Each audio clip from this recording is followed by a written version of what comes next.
Youth Odisha जनकल्याण संगठन आज यही संगठन जन सदस्य भाई जन्मदिन टी एक निरा रूप में पालन कर देखिपे से जन्मदिन टी एक आश्रम पालन करते जार ना हूँ नीलाद्री निलय।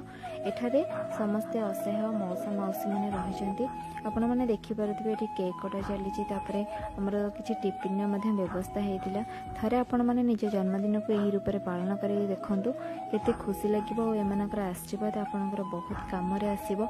आम अजथारे आम निज जन्मदिन में बहुत पैसा फाल्तु रे खर्च करे किंतु से किसी मूल्य रुहे ना थे एम टाइम बीते देखूँ केते खुशी लगे एम आशीर्वाद आपंकर बहुत कम आसो। जदि वीडियो भल लगे निश्चय लाइक शेयर एंड कमेंट करेंगे। रहिले जय जगन्नाथ।